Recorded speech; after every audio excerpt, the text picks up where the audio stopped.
My stepsister stole my fiancé and taunted me with postcards. Now they're broke and begging for a job at our family business. I, 28F, was engaged to my college boyfriend about 4 years ago. We had been together throughout college and got engaged at 23.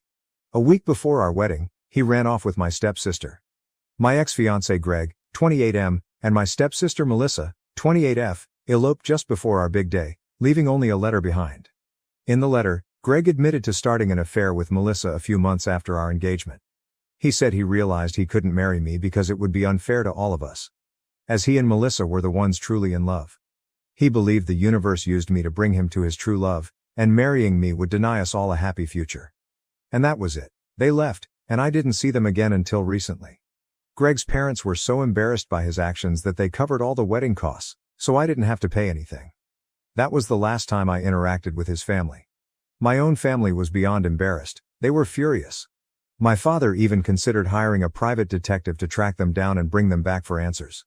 Just to let you know, my father is actually my stepdad, but he has been my father ever since I was very young, and I have always called him Dad because he is the only father I've ever known. My biological dad left shortly after I was born, and my mom never saw him again since he gave up his parental rights, and they were never married. My mom married my dad when I was 8. Melissa and I went to the same school, which is how our parents met. For some reason, Melissa took a dislike to me and treated me terribly for years. She was a true bully, constantly picking on me at school with her friends. The torment didn't stop at home. She would find ways to make me feel bad there too. Despite my complaints, our parents' attempts to discipline her weren't effective and she wasn't afraid of them, so she continued her bullying. My school years were a nightmare because of her and her friends. Much like my dad was absent, Melissa's mom wasn't around either, as she had passed away a few years after Melissa was born. Her mother died in the middle of the night from an epileptic episode, so whenever my mom tried to discipline her, Melissa would retort that she had no right because she wasn't her real mom. My father attempted to stop her bullying, but it was futile as she was fearless. They tried everything from scolding to gentle talks, but nothing curbed her behavior. Occasionally, they threatened to send her away, but she would boldly challenge them, knowing they were empty threats. In middle school, she was already troublesome, but by high school, her behavior worsened significantly. She picked up bad habits, becoming almost a juvenile delinquent. She started smoking and sneaking out to drink with her equally problematic friends. The turning point came when she was arrested with her friends one night for breaking into a house while drunk. This incident finally pushed our parents to take action. After weeks of pleading and protesting, they managed to send her to a rehabilitation center for troubled teens. Though she was unhappy, my father was adamant, insisting that if she wanted to stay with us and be part of the family, she had to improve. He couldn't allow her behavior to continue and disrupt everyone else as she was becoming a menace to society. Melissa left during our sophomore year and didn't return until after we had graduated. She enrolled in a school near the rehab center and stayed with her aunt. I didn't see her during those years because I had no interest in how my biggest bully was doing. My parents visited her every weekend and always asked if I wanted to join, but I always said no. Her friends ignored me after she left, which greatly improved my high school experience as I no longer had anyone constantly bullying me. Melissa continued her education in rehab and, when she returned, the first thing she did was apologize for everything she had put me through. She seemed much calmer, and I thought she had genuinely changed, so I forgave her. We were both heading off to college in a few months anyway, so it didn't seem to matter much. Once college started, we both moved out and only came back home for the holidays. During those times, she was much nicer to me, not in the sense of being friendly, but she simply ignored me instead of constantly picking on me as she used to. I had no reason to suspect anything even after getting engaged. They both acted as if nothing was happening. I never thought Greg might have feelings for Melissa. It never crossed my mind because Greg convincingly acted like he was in love with me, all while cheating on me with Melissa. She also pretended to be my friend, so I didn't find out the truth until it was too late and they had already left. My parents wanted to track them down and bring them back, but I convinced them to let it go because I just wanted to forget everything. It was already devastating that Greg and Melissa made a fool of me by running off a week before my wedding. I couldn't handle any more drama. I was deeply depressed and emotionally drained. For weeks, I buried myself in work and sleep to avoid confronting my heartbreak. My heart was shattered and I felt numb, but worse was yet to come. A couple of weeks after the day that should have been my wedding, I received a postcard from Melissa. She was in California, and included a bunch of photos of her and Greg looking incredibly happy. It was clear she was rubbing it in my face. She mentioned being sorry about the surprise before my wedding, but it was obvious she wasn't truly sorry. She just wanted to hurt me. That's when I realized she had never forgiven me for what happened years ago and blamed me for being sent away. She never wanted to be my friend. She used me to get to Greg. I had trusted her and ended up being a stepping stone in her malicious plan. I have to admit, for days after receiving that postcard, I couldn't sleep because I was losing my mind over it. It was a traumatic experience, and I needed months of therapy to heal and address my trust issues. The postcard wasn't a one-time thing. She sent me pictures of her and Greg for months. It only stopped after about a year because I never responded or engaged with her drama. Our parents were furious and cut all ties with her after the first postcard. They never reached out to her again, which was a significant loss for Melissa because she was poised to inherit her dad's business. She was a business major, partly because she wanted to join our father's company. However, after her betrayal, our father severed all ties with her and offered me the opportunity to work with him instead, feeling he needed to make amends in a significant way. Unlike her, I had a degree in history, which had nothing to do with business. Therefore, I needed to learn the ropes from scratch. My father assured me this wasn't an issue and was eager to teach me everything he knew so I could eventually take over the business. I agreed and started working under him to learn how to run the business, allowing him to retire and hand over the reins to me. After a few years of hard work, I was promoted last year, and my father retired. It was a fantastic feeling, having started from the bottom and learned everything I needed to know. Now, the business runs smoothly under my management, and my parents can enjoy their time together without worrying about it, thanks to my efforts. For a long time, I immersed myself in my work, which helped me move on from Greg. The combination of work and therapy allowed me to heal, and I no longer think about Greg or what he did. I never expected to hear from them again, let alone have them ask for my help. It would take a lot of nerve and a serious lack of common sense to ask for my help after betraying me, humiliating me and flaunting it. Yet Melissa and Greg must indeed lack sense, because that's exactly what they did a few days ago. It was the weekend, and around lunchtime, my doorbell rang frantically. Thinking it was the pizza I ordered, I didn't think much of it. To my shock, when I opened the door, instead of the delivery guy, there stood Melissa, looking extremely worried. Speechless, I waited for her to speak. It was clear she was there to ask for help. She looked destitute and her appearance betrayed her situation.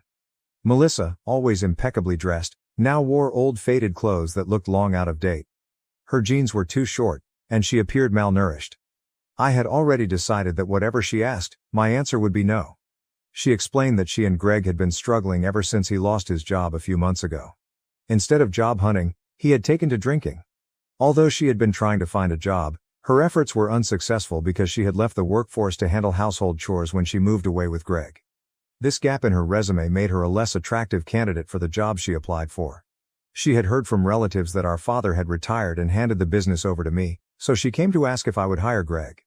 Melissa admitted she hadn't approached our parents yet and came straight to me because she believed I had a kind heart and felt immense guilt over her past betrayal, confident I wouldn't turn her away. Now that she needed my help, her entitlement was so absurd that I laughed in her face and told her to apply elsewhere because I don't hire cheaters. Then I shut the door on her and walked back to the living room, ready to call the cops if she didn't leave soon. Fortunately, she left that day, but she hasn't stopped bothering me. After her visit, I called our parents to tell them about it. They said they'd heard from neighbors that Melissa was back in town without Greg but hadn't mentioned it. In our small town, news travels fast, so we quickly found out that Melissa had been in town for about a week, staying with an old high school friend. It was likely this friend who told her where I lived and that I had inherited the business she thought should have been hers. She was now really playing that card. A few days after visiting me, she went to our parents to complain about how heartless I was. She expected them to side with her, thinking she had the upper hand by playing the victim, but she was wrong. My father told her that the business was mine to run and I could make my own decisions. He wasn't going to interfere. My mother reminded her that she had betrayed me by running away with my fiancé after pretending to be my friend for years, so she deserved whatever was happening to her. Melissa had lost the right to ask any of us for help, especially after sending me postcards to torment me. She tried to defend herself, saying it was all in the past and she was a different person now, but my parents told her to leave, wanting nothing to do with her anymore. She threw a tantrum, accusing them of always favoring me and treating me like the golden child while ignoring her. My father responded that he had made more allowances for her behavior than any other parent would, but she insisted it still didn't matter. I had everything she was supposed to have, including the business I was flaunting. She claimed it wasn't her fault that Greg fell for her and chose her over me, Yet she felt she was being punished for it. She said the postcards she sent were sincere apologies, not attempts to torment me. Honestly, I haven't stopped thinking about her words since my father told me. It's true she was supposed to inherit the business and be in my position, but she lost that because of her own actions, not mine. I never asked my father to cut her out and give me the business, he did that on his own. It seems unfair for her to blame me. She also accused me of being the golden child, which isn't true, but I can see why she thinks that. She believes she was sent away because I complained about her bullying. It's a big deal for a parent to decide to send their child away, and I know it was hard on my father. But again, that's not my fault. If he hadn't intervened, Melissa might have ended up in even more trouble because of the path she was on. I also doubt her claim about the postcards being genuine apologies. She was probably just trying to cover up her intentions. I feel sorry for her because her husband turned out to be completely useless, and now she has to bail him out. She even came to me for help, which must have been incredibly hard for her. I regret how I treated her before. I have everything now, and she has nothing, so I can't help but pity her. That's just who I am. Besides, it's been a long time, and I'm tired of holding on to this grudge. But I also don't want to help her. I can offer my sympathy, but I don't want to hire them or give them money. I think it's enough that I even feel bad for her after everything she put me through, which most people wouldn't do. The only reason I feel bad for her now is that this business was supposed to be hers. Now that I'm in a position of power, I'm finally getting back at her. And it feels wrong. Maybe it's because of what she said about me being the golden child, or maybe it's just imposter syndrome, but I feel weird about this. So am I the AH for refusing to hire my ex-fiancé, who eloped with my stepsister, now that they're struggling with money and need help? Update. I was at a loss and the comments here only made things more confusing. Some of you thought I was right to turn them away, while others claimed I was always the favored child, causing Melissa to act out. This wasn't as helpful as I hoped. I decided to talk to my parents, as I've always sought their advice when facing problems. They assured me I had no reason to feel sorry for Melissa. They said everyone had gone above and beyond to help her become a better person, but if she wasn't willing to change, there was little we could do. My father mentioned he had intended to let her take over the business if she had behaved and been a good daughter, but she failed and embarrassed the family. Given that, she couldn't expect to take over or even be part of the family anymore. Talking to my parents made me feel much better. So, I'll try not to feel guilty about things I haven't done anymore. Update. About a week had passed since Melissa had shown up at my door and visited my parents. We hadn't heard from her, and I almost thought she had gone back to Greg until today when she appeared at my workplace and caused a scene. It was terrible because she just walked in, knowing the place well from childhood, and easily bypassed security. She stood in front of my office, shouting that I had stolen the business from her by pretending to be a perfect daughter to our parents and constantly sucking up to them to gain their approval. She accused me of falsely claiming she had bullied me throughout our childhood and convincing our father to send her to rehab just to solidify my position as the favored child. She declared that the business was supposed to be hers, but I was refusing to let her be a part of it because I was jealous Greg had chosen her over me, unlike our parents who had always favored me. She said I had lost my mind from being overlooked and had turned our parents against her. When I heard the commotion, I called security and went to see what was happening. I tried to tell her to shut up, but she continued for a few more minutes until security finally threw her out of the building. I called my dad before contacting the police to get his opinion, and he was furious. He told me to go ahead and call the cops. Luckily, when the police arrived, she was still lurking nearby, likely waiting for me to leave so she could confront me again or maybe even physically attack me. The police took her away and charged her with trespassing and disturbing the peace.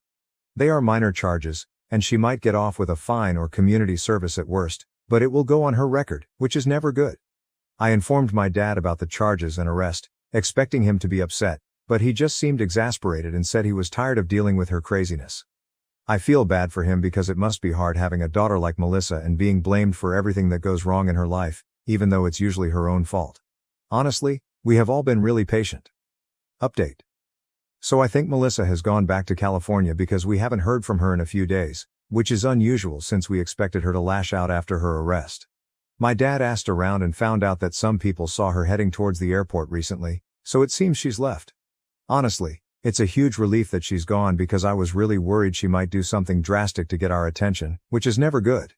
I have no idea what she plans to do about the situation with Greg now, as it seems unlikely she'll get help from anyone after this. I just hope she finds something to do and gets out of this mess, not out of kindness or compassion, But because if she doesn't, she'll just come back here with Greg and bother us again. And I don't want that. So I genuinely hope and pray that either she or Greg finds a job and can support themselves. For now at least, I won't have to hear from her for a couple of weeks, and I believe this nightmare is finally over. I found out I was pregnant with my fourth child not long after divorcing my husband. I'm conflicted about whether I should keep this baby. This is long. I'm sorry, I've sort of written a novel here. I wanted to post this in a relationship advice group, but the subject matter isn't allowed. My ex-husband and I were married for 10 years, although the last 2 were spent in variations of separation. We've been divorced for roughly a year. We have 3 kids, 10, 8, 5, I'm pregnant with our 4th baby. I don't know if we'll actually be parents to 4 kids or not. I'm so conflicted. We are so conflicted. There was no abuse or cheating in our marriage, although he did sleep with somebody else during our separation. There are a variety of other reasons why we ultimately got divorced. After the initial feelings of failure and heartache, and there was an immense amount of heartache on my end despite being the one who filed for divorce, we were able to get along pretty well. It becomes platonic so quickly, and it's like when we remove the romantic and married relationship from the equation, things got so much better. We split time with our kids 50-50ths. That's really hard for me because being a mom is such a huge part of my identity that I still sometimes struggle to know what to do with myself during his time with the kids. Ultimately, I'm happy that he's a loving, involved father, and I'm glad that they do spend half their time with him, even if I still sometimes cry over not being with them all the time. We still do things together as a family sometimes. We sit together at our kids' activities, things like that. He has a girlfriend now. She seems nice. He met her not long after our divorce was finalized. It hurt. I cried way too much over it. He waited over 6 months to introduce her to our kids, which I was thankful for. My kids like her. Our youngest child was unexpectedly admitted to the hospital not long ago. He had surgery. In the grand scheme of things, it was a pretty minor surgery and he's absolutely fine now, but this is my baby and he had to spend multiple nights in the hospital, so this was a big deal for me. My ex-husband was there the entire time, being a great dad, being a supportive partner to me as I worried over every little thing. We spent all those nights in the hospital together and I remembered why I married him. He was always able to be the strong, level-headed rock for me. He was this safe person who I knew would take care of everything and protect me. When we were in the hospital, he told me that I'm the most important woman in his life. When our son was discharged, my ex-husband came back to my house. My baby was home safe, our other 2 children were excited to be home after staying with my husband's sister for several nights. We were all together at home like a family again. That night after our kids were in bed, we had sex. I hadn't been hoping for it or planning it. It was just like as soon as the kids were tucked away in their rooms, we were having this intensely passionate, needy, amazing sex that we shouldn't have been having. We went to sleep in my bed and at some point in the middle of the night we had sex again.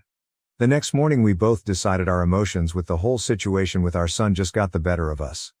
We said we didn't regret sleeping together, but that's all it was, and we were just going to go back to our normal divorce lives. We wouldn't make it awkward, just move on. Then I found out I was pregnant. We didn't use a condom. I don't even have condoms in my house anymore. I'm not on birth control. I haven't been since we divorced. I haven't needed it since I haven't had the time or interest to start dating again. I really wanted to be single for a while. I know I was ovulating when we slept together, which was probably a contributing subconscious factor as to why it happened. My body sees him being a good dad to our kids and it wants another. My cycle is like clockwork and we've always conceived on the first try every time we've tried to get pregnant. Our first kid was not even a try. It was 2 weeks before your wedding you find out you're pregnant and spend your honeymoon with morning sickness surprise. So now I'm about 8 weeks pregnant. I've known for about a week. I just told him this past weekend. I didn't know if I would tell him at all. I realize now that I only told him in hopes that he'd tell me what to do and figure the situation out for me. Only he didn't. I know it makes no sense to have a baby with somebody I chose to divorce. I don't need a 4th child. Why can't I let go of this though? Update 1. I posted about a week ago. My ex-husband and I have been divorced for about a year. We have 3 kids, ranging from 10, 5 years old. We have gotten along great since the divorce, better than when we were married. It's almost like we're friends, can do things with our kids, and enjoy being around each other. About 2 months ago, our youngest unexpectedly ended up having surgery and spending several nights in the hospital. He's fine now. My ex-husband and I stayed together with our son the entire time he was in the hospital. When he was discharged, my ex-husband came back to my house, or former family home, at our son's request. He was just supposed to spend a few hours there. Help our son get settled, then go home. However, I guess all of the emotions and being together as a family in our former shared home got the better of us and we ended up having sex twice that night. Now I'm 9 weeks pregnant. I wasn't on birth control, was on it until after our divorce was finalized, but have been intentionally remaining single for a while and not involved with men in any way, so was giving my body a break from birth control. Initially we were undecided about what to do, but as of last weekend we made the decision together to have the baby. It feels sort of crazy to me. Definitely not a situation I ever imagined I'd find myself in. I already picture this baby looking just like our other kids. I guess that's why I struggled with the idea of not continuing with the pregnancy, which I know isn't really a valid reason to have a baby. This is probably the last baby I'll ever have. I'm 39, so even if I were to meet a man who I trusted enough to want to have a child with and a future with, I'll be well into my 40s by then. I plan to be very picky, but I'm not even at the point of wanting to find somebody new yet. We're not getting back together, for now. We get along great when we're not married and living in the same house. We feel it'd be irresponsible to all of our children to attempt to get back together right now because of this. Chances are higher that we'll be able to co-parent this baby successfully if we live separately. However, we are committed to working together to do what has to be done to take care of the baby when he or she gets here. Our kids are doing so great right now and they seem very happy and secure with the current setup of our lives and homes, so we want to stick with this for now. I don't know if I really understand what I'm getting myself into. Our other kids were all born into a marriage and a two-parent home. I know that sharing custody of a baby will be a lot different than the kids going back and forth between homes. I might be feeling too positive about it, but I think it could work out fine. The new baby will just see this as normal, right? Next thing to worry about will be having to explain this to everyone when we tell them. My family and friends will get over it, but I'm especially concerned with explaining it to our kids. I'm worried our oldest won't take the news well. She also knows what sex is and how babies are made. And for everyone concerned about his girlfriend, she's not his girlfriend anymore. Top-rated comment: these two are 100% getting back together within a year and then breaking up again in another. Update 2. Several people have asked me for an update on my situation. My ex-husband and I are having a baby. My other posts are on my profile. A recap is that we were married for 10 years, divorced for almost 1.5 years now, and have 3 kids together. We slept together twice during a stressful family time and I ended up pregnant. We've since admitted we are both still in love with each other, but have not actually declared that we're back together, mainly for the same of our kids. I last posted toward the end of January. I'm 28 weeks pregnant. We're having a little girl. As far as the pregnancy goes, it's been like a textbook pregnancy and so I feel pretty good. Just more tired than I ever remember being during pregnancy before. My husband and I continue to live separately and share custody of our kids. We each have them 50% of the time. They're all aware that we're having a baby and none of them seem to be deeply confused or emotionally damaged by their divorced parents having a baby together. We explained it in an age-appropriate way. Our oldest child was more grossed out that her parents had sex than anything else, since she now understands what sex is and how babies are made. We've been involved with her quite a bit and she's excited now. I even took her to one of my appointments. She's excited to have a baby sister and she understands that mom and dad love her and her siblings, that we love this new baby, and that we love each other as people and as parenting partners without actually being together as a married couple in one house. Meanwhile, my husband and I have started to attend couples counseling. We tried marriage counseling when we were separated before we divorced, but I think we were both already pretty mentally done, so counseling didn't do much for us then. I think we're getting way more out of it now because we're actually invested in it and putting in a lot of effort.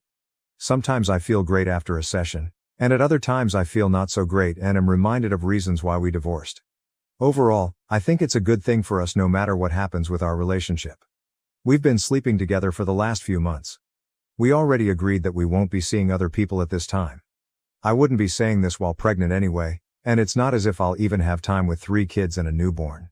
We agreed that we will not open ourselves to being with other people while we are working on our relationship and before that conversation is had between us. We are carrying on just as we have been since our divorce, as far as our kids are concerned.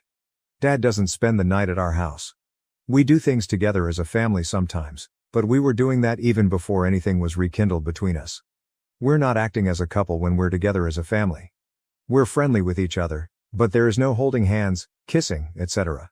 Our main concern is our kids. We refuse to say we're back together. If we officially get back together, we really want to feel certain that it'd be for the long term, that we're ready to commit to that. We don't want to give our kids whiplash or do anything to make them insecure about our family. We would like to get to that point, but we aren't there yet. I think if my husband had his way, we'd be there. He's ready to say he's there now. He'd love to move back home. But he understands and agrees with my reasoning. I'd love for him to move back home too, based only on emotions. We both have things to work on, separately and together. I want to be a better spouse this time around. I thought I was being a really great wife and I was on the surface. I also know that right now I feel so in love and am hopped on hormones and pregnancy happiness. I always feel super happy, super positive, and super horny during pregnancy, and I know I have to be careful with trusting anything I feel during this time because it's like I'm on a 24/7 natural high. I think the biggest issue right now is that he's far more, let's throw caution to the wind, even though he agrees with all of my reasoning, and I want to be way more careful. Final update. I've made a few posts about my husband getting pregnant after we divorced. We were married for 10 years and had 3 kids before getting divorced. We got along so much better after we divorced and we have been really good co-parents during this time, but we were functioning strictly as friendly co-parents. We slept together around 1 year after our divorce was finalized and conceived a 4th baby, which we ultimately decided to keep. Our 4th child, a sweet baby girl, was born at the end of May. She's so perfect and we both feel we made the right choice to bring her into the world.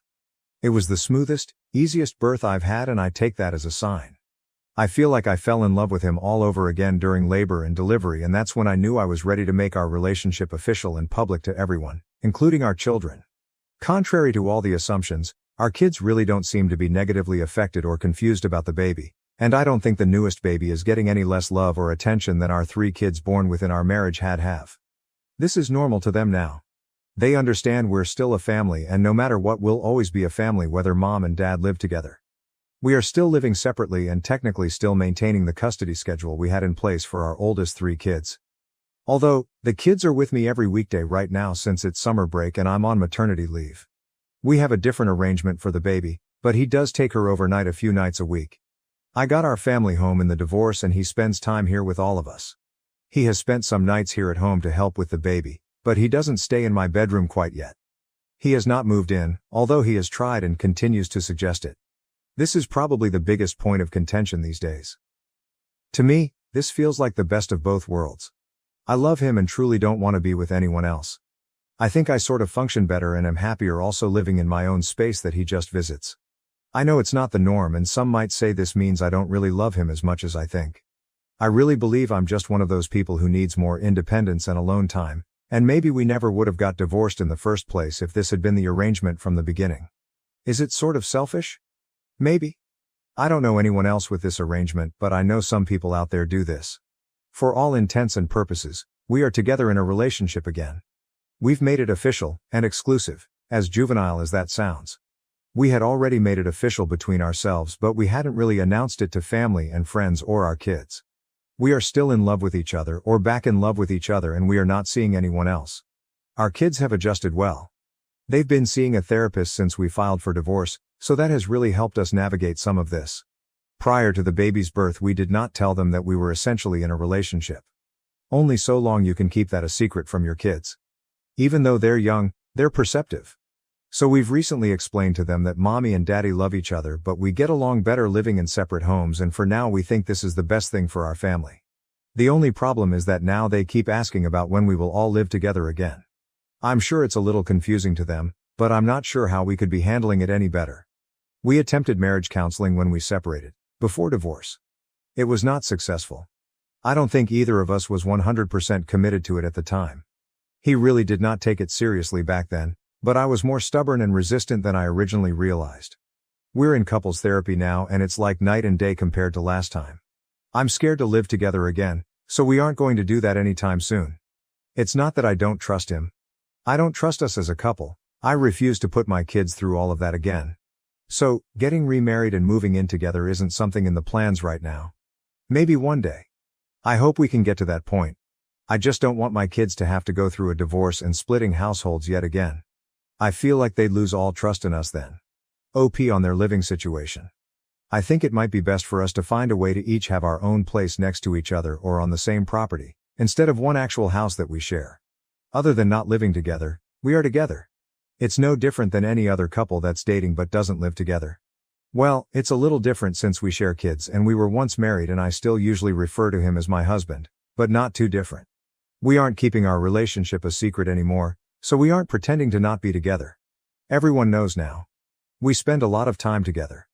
But yeah, he may eventually want more than I do, as in a relationship where we live together 24/7. At this point, the hubby's ex-GF was firmly in the rearview mirror and OP was still brushing it off as if it is no biggie, but I found one exchange that people may find interesting. OP, downvoted. Yes, he had a girlfriend at the time. It's in my post history and I'm not trying to hide it, but we have moved well beyond that now. Response. People are downvoting her comment because it is pretty black and white when it comes to cheating. Cheating hurts others and a lot of people value living in a world and having actions that don't result in hurting others. He was in a relationship and committed to his girlfriend when he decided that he had the right to sleep with his ex and not immediately tell her that he did it.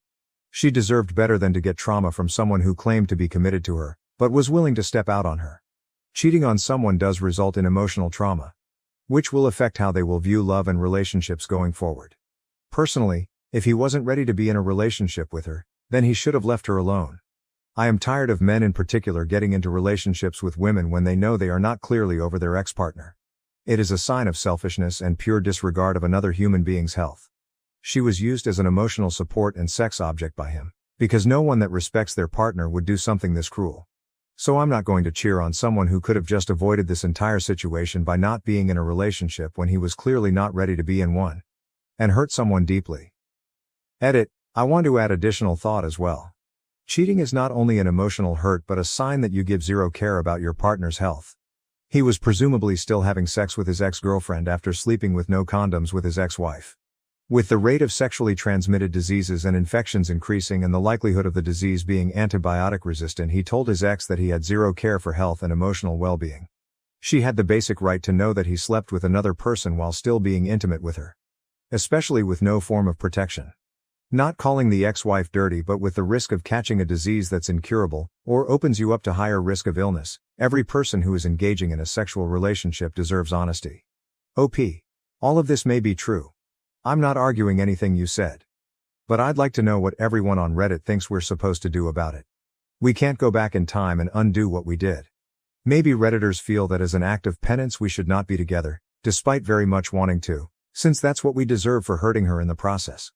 We should never be allowed to move on and have any happiness in our lives, together or separate, because we did something at one time that hurt somebody. Short of publicly flogging ourselves and maybe not allowing ourselves to ever be in a relationship with anyone ever again as a form of self-punishment, what are we supposed to do to satisfy the masses? Neither of us are proud of hurting somebody. I was kicked out at 16 and struggled for years. Now I have a house, and my sister and her junkie husband have invaded and demanded to live with me. When I was 16, my parents and twin sister kicked me out. I lived in a tent and struggled for years. Now I have a house, and they showed up uninvited with my sister's family, demanding to move in. My sister was the one who convinced our parents to throw me out at 16, claiming there was no space for me. I spent 12 years fighting to secure my own place, and now they want me to let my sister move in because she's pregnant with her fourth child. As a 28-year-old man, I've endured my parents' toxicity since childhood. My twin sister has always been a thorn in my side. People say twins support each other, but in my case, my twin drags me down whenever she can. Childhood bullying wasn't enough. She has reappeared in my life, wanting to move into my house with her family, despite being the one who threw me out at 16. Her narcissism, fueled by our parents' poor parenting, is relentless. They always wanted a daughter and made it clear they would have terminated the pregnancy if it had been just me. I owe my existence to my sister.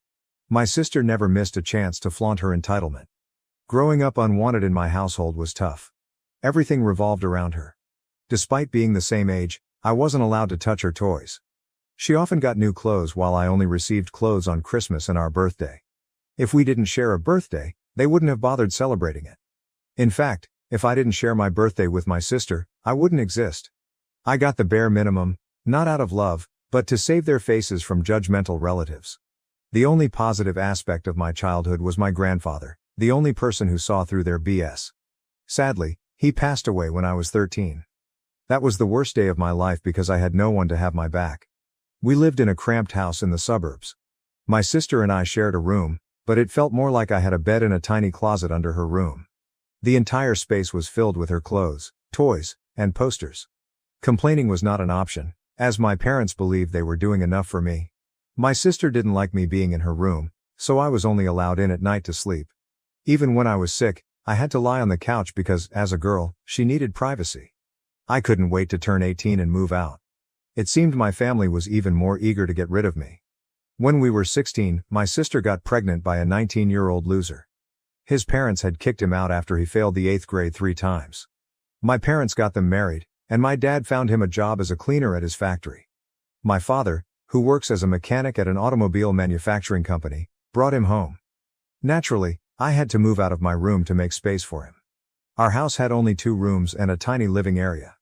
When I asked if I could sleep on the couch, my father refused, saying he uses it when my mom's snoring becomes unbearable in winter. I was told to find a place for myself. To make matters worse, my loser brother-in-law would say, "Dude, it's not tough to find a place for yourself." My parents threw me out when I was 15, and yet I managed to pull my life together. Now I have a family. Trust me, it gets better out there. I sighed. Yeah, if being a junkie and impregnating a minor means putting your life together, then sure. Most of my relatives lived far away, and my parents threatened me not to show up at any of their places to avoid exposing their toxicity. I asked a few friends if I could crash on their couches, but no luck. Why would their parents allow me in their house when my own parents kicked me out? One classmate living in a garage let me stay for a few months until his parents found out and kicked me out. I slept on a bench on the sidewalk for a few days until the cops rounded me up and brought me home. My parents claimed I had run away. They took me in that night, but my father got me a makeshift tent from a junkyard and told me to set it up in the backyard as a reward for staying silent in front of the cops and not showing up at relatives' places. The tent was still safer than sleeping in the open. Summer was bearable, but winter was brutal. One night, it was so cold I thought I might die from the cold. I knocked on the house but no one responded. Desperate, I knocked on my parents' bedroom window, and my dad yelled from inside not to disturb him or he'd come out and knock me down. I felt so miserable that I wanted to die. I cried the whole night.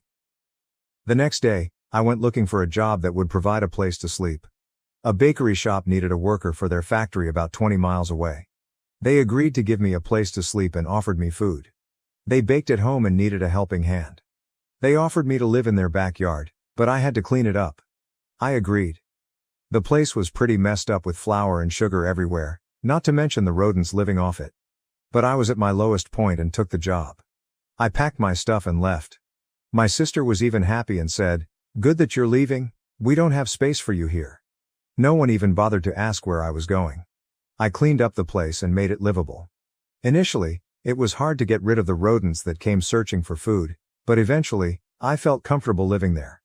I had to drop out of high school, just a few months shy of the final year exams. My friends urged me to stay in my parents' backyard and finish high school, but I had given up. I focused on my job and lived off my salary. Soon, I realized I needed to upskill to get a better job. I picked up a few skills. My dad is a mechanic, so I grew up playing with his toolbox. It saved my parents from buying me toys, and I also helped Dad with plumbing around the house. I saved up and took a course, eventually landing a job at a car plant. I worked tirelessly to climb the ladder, and now I'm a supervisor. Recently, an old friend was urgently selling his house due to divorce issues and wanted a quick buyer. I was hesitant to buy a 3-bedroom house, but he offered a hefty discount on the market price and allowed me to make the down payment in parts. I jumped at the opportunity. 2 weeks ago I moved into my new house, and today, I found unexpected guests at my door, my parents, sister, and brother-in-law. It was a shock because I had been no contact with them for years, and they hadn't reached out to me either. This house is nearly 15 miles from their place, so there's no way they stumbled upon it by chance. I'm not in touch with any relatives, either in person or on social media, but I suspect a neighbor might have informed them. I still keep in touch with one of my old neighbors, and he might have seen pictures of my house on Facebook and told my parents. I have no idea how they figured out the exact address, but my dad knew where I worked, so maybe he got it from there. As soon as I opened the door, they barged into my house. Mom and Dad congratulated me and said they were proud of me. I smiled and offered them a chair. I'm still in the process of furnishing the place, so I only have a bed, a few chairs, and a table. My parents sat down and started asking about the house deal. They found it unbelievable that I could buy a house at 35 while they were still renting. Meanwhile, my sister and her deadbeat husband were casually strolling through my house as if planning to move in. I asked them why they suddenly showed up in my life. They said, "Nothing, just checking on you." Funny, huh? They checked up on me when I needed them the least. They started updating me about their lives. Dad has hypertension, my sister has 3 kids, 14, 9 and 4. And she's pregnant again. Well, good for her. I just sat there nodding, debating whether to yell at them or politely ask them to leave. Mom asked if I was getting married or had a girlfriend. I said it's none of her business. She responded, "Why are you so cranky? Is everything all right?" I said everything was fine until they showed up. She laughed and offered to help if settling into the new house was overwhelming for me. Just then my sister announced, "I've decided we're going to take the bedroom with the attached balcony and bathroom. I'm so excited to have my own bathroom. The kids can have the other room." I flipped out and asked, "What the hell is happening here?" My sister said, "You have a 3-bedroom house and you're a single man. You don't need so much space. You used to live in a tent, so getting a bedroom is quite an upgrade for you. This house is big enough for all of us." My parents cut her off and asked her to attend to her youngest son, who was crying for attention. I looked at my parents and asked them what my sister just said. Dad explained that accommodating 7 people in a small house was getting tough. My sister's eldest son, 14, was sleeping on the couch, the middle one was with my parents, and the youngest with my sister. And now, with another baby on the way, they needed a bigger house. I screamed and Mom said, "You know you have a big house now. Can't you take your sister in?" Before she finished I yelled, "Hell no, I'm not taking anyone into my house." My sister screamed that I owed her for bringing me into this world, the same old story. "Mom and Dad would never have had you if I wasn't there. You owe me a place here. Our house is so crowded I can't even breathe." I replied, "Yes, thanks to you and thanks for bringing me into this world. Now get out." Before anyone could say anything, I asked them to leave. Dad tried his tough approach, raising his voice and saying it was my duty as the man of the house to take care of my sister. I yelled back that I had no obligation to take care of her, but as parents, they were obligated to take care of me, and they failed. He was okay with his grandson sleeping on the couch, but when I asked, he refused and threw me out. I ranted about how I survived with rodents in my employer's garage and lived in a dingy apartment for a decade, but none of them ever checked on me. Mom started sobbing and tried to hug me. I blocked her and asked them to leave. Bill said, "Man up, bro. I've lived that life for years and never complained. You have a big house and you're single. What do you need all this space for?" I gestured for him to shut up. My sister started cussing me for shouting at her husband. I said, "Well then, get out if you don't want me to knock him down." I chased them out of my house without letting them speak another word. I'm fuming with anger. They were always toxic and narcissistic, and now they've turned greedy. But I'm not 16 anymore, blindly following their orders like a puppet. If they keep pestering me, I won't hesitate to call the cops on them. Update: my sister and her junkie husband broke into my house. Some of you asked if my sister offered to pay rent. The answer is a big no. She hasn't and she can't afford rent. She and her junkie husband are freeloaders and child-making machines. They've been leeching off my parents for 12 years, and now they want to do the same to me. It's not like my parents are happy about it. I saw the frustration in their eyes during their last visit. But instead of throwing her out, they're trying to offload those lazy bumps onto me. A week after our first encounter, my mom showed up at my house again. This time she didn't beat around the bush and told me I should let my sister move in with me. I said no way. She repeated the same stuff about how difficult it was to accommodate so many people in a small house, blah blah. Still, it was a no from me. Then she tried to threaten me. I should have seen it coming. She said, "See honey, you live alone in this big house and you're gone for 12 hours a day. What if someone breaks in? If a family lives here, it would be safer for you. Plus, you'll get help with cleaning, dishes and laundry." I said, "For the last time, no and go away. I don't want any of you at my house." A few days later, one of my neighbors told me he saw a pregnant woman with a man and a young boy loitering around my property. They were peeping in through the windows, wandering around the backyard, and it seemed like they were trying to sneak in. He's an old man who sits on his front porch all afternoon. When they noticed he was watching them, they went away. He informed me as a goodwill gesture. I thanked him, gave him my number, and asked him to call me if he ever saw them again. My house wasn't equipped with cameras yet. I had intended to install them over the weekend. Who knew they would break in before then? Just 2 days later, I got a call from my elderly neighbor saying he suspected someone had broken into my house. I rushed home in a panic. He was right. My sister and Bill had broken in through the back window. She said, "We didn't have any other options. You were being a jerk and not allowing us. Now we live here, And you suck it up. I was in shock. How far she went to flaunt her entitlement. Bill came out of the room they had turned into their bedroom and said, "It was pretty smooth, huh?" Without thinking twice, I charged at Bill.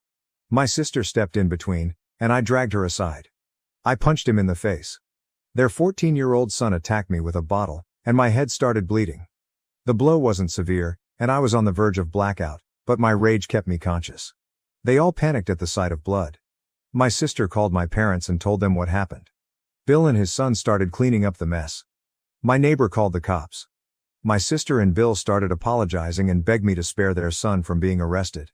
I said, "All of you are going down with him." The cops arrived and took my statement. My sister denied all allegations of breaking in and assaulting me.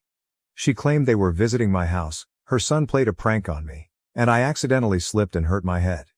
She said I was mad at them and falsely framing them. What a liar. Meanwhile, my parents arrived and forced me to drop the charges. They all ganged up to make me look like a liar, claiming I was using the cops to settle a grudge against my sister. Thank God my neighbor stepped in and gave his statement, and based on that, the cops arrested them. They had to spend the night behind bars because my parents couldn't afford bail. The next day, they were presented for trial. I went to the hospital to get my wounds dressed. The doctor scanned it for internal injuries. I had to take a couple of days off to nurse my wounds. I pressed assault charges against them and also claimed compensation for my losses, and the court agreed that they should bear it. Meanwhile, my parents tried everything to make me drop the charges, but I threatened to sue them for planning the assault. Her son, being a minor, was dealt with according to juvenile law. He got a week in a juvenile facility, and his parents had to pay for restitution, lost wages, and medical bills. My sister and Bill were heavily fined but pleaded to trade part of it for community service. It's been a week since then, and it's been silent. I hope they've learned their lesson and stay away from me. Update 2. It looks like my parents aren't off my back yet. Yesterday, they showed up at my house again. I slammed the door in their face. They stood outside for almost an hour, requesting me to hear them out. Finally, I had to let them in. I wish I could just yell from the window and threaten them like Dad did to me 12 years ago. Anyway, I asked them why they were at my door again. They both started sobbing and said they needed my help. I said if this had anything to do with my sister, then count me out. They said it was about them. Dad said, "You see, I'm growing old and fragile. I cannot work as before. Our house hasn't been repaired in many years. Everything is falling apart." I cut him off and said, "Come to the point." He and Mom wanted to move in with me. As a responsible son, I should take them in. I should have if they were responsible parents, but they were not. I asked what would happen to their house and if they were going to terminate the lease. They said they were going to give that house to my sister. I was like, "Oh cool, you guys have taken an alternate route to exploit me. Earlier you tried to dump my sister on me, that plan failed. Now you want to pile on for one last time. My house is not up for grabs, not for anyone." They said my sister was offering to pay me rent for living in my house, which I could use to pay the mortgage. I said, I don't need her rent. She doesn't need to worry about my mortgage. She should look out for herself instead. Mom started crying that it was becoming very difficult for my sister to make ends meet. She doesn't even get proper sleep because her children sleep in the same room. I said, it's not my problem if she is mindlessly expanding her family without financial planning. They said, what can we say? You're not agreeing to anything. You don't want to take in your sister, and you won't agree to take us in either. You should at least let us move in with you. The house is too big for one person. I replied, I don't plan to remain single forever. They tried to emotionally manipulate me, insisting that I should take care of my aging parents. I screamed, karma is real. Remember how you threw me out of the house? This is what you get in return. I opened the door for them, and they left with bitter faces. I don't care what they call me, but I'm not going to be a doormat and give in to their demands. My church banned our youth worship leader for condemning Christian nationalism. The band plans to walk out during their next performance.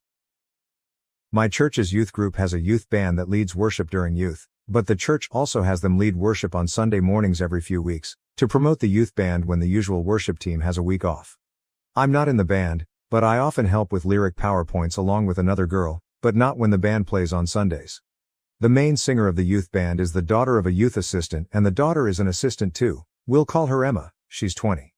I'm writing because of what happened the last time the youth band led Sunday worship on 6/30. That led to Emma and her family leaving the church.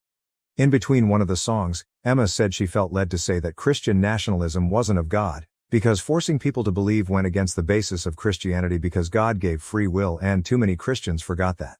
She also said there would be no short and narrow path if people were forced to walk it before saying Project 2025 was advertised as Christian but resembled nothing of God, because God never forced people to believe in Him. No one confronted her or anything as it was brief, and they played a few more songs along with the closing song after the pastor finished his sermon. But when we got to youth on Friday night, Emma and her mother weren't there. And we were later informed, by the youth pastor, that Emma and her mom would no longer be helping the youth before a bunch of stuff about giving others the chance to be lead singers because Emma had left the church. However, word got out from one of the band's players that Emma told the band that she got banned during the week and that her parents left the church with her, so they already knew before we found out at youth. The reason I'm making this post is because of a conversation I had with the band, and other PowerPoint girl, the same Friday the youth pastor announced it, and the conversation was private from the rest of the kids. Long story short, the band is upset about what happened to Emma, and they've been throwing around ideas on what to do. The one they're heavily considering is a walkout the next time they're scheduled to play on Sunday after playing the intro song. Service opens with an intro song before someone comes on stage to welcome everyone before worship continues, and they would voice support for Emma before walking out together. They haven't told anyone not associated with the band because they don't want anyone to spill the deets. But the main thing we're debating is repercussions from our parents and whether or not it's worth the risk.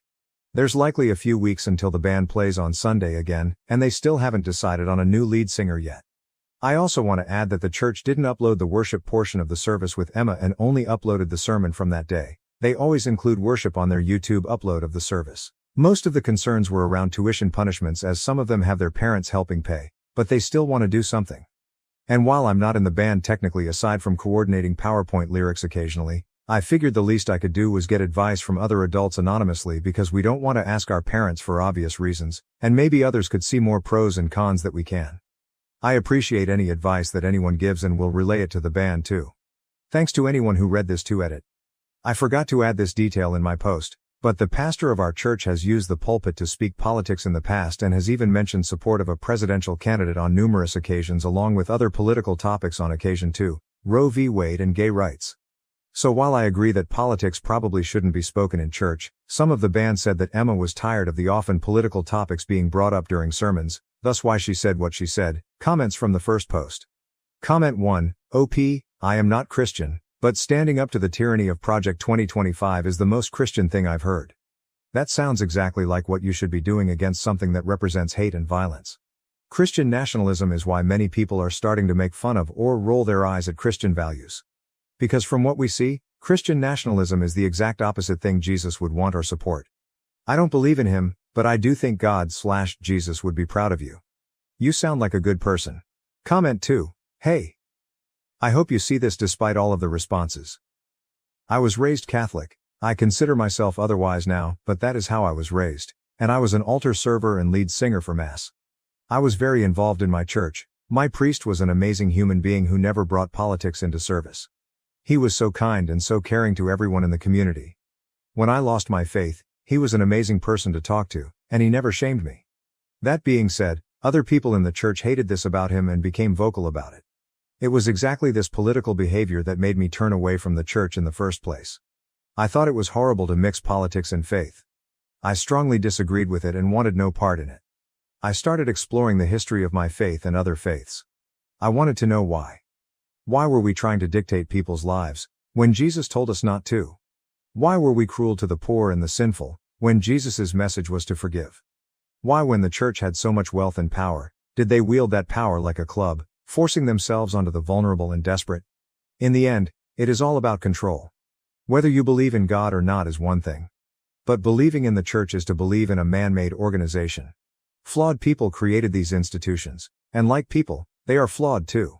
A community organization has the power to uplift as much as it has the power to control and beat down. And that is what it all comes down to, doesn't it?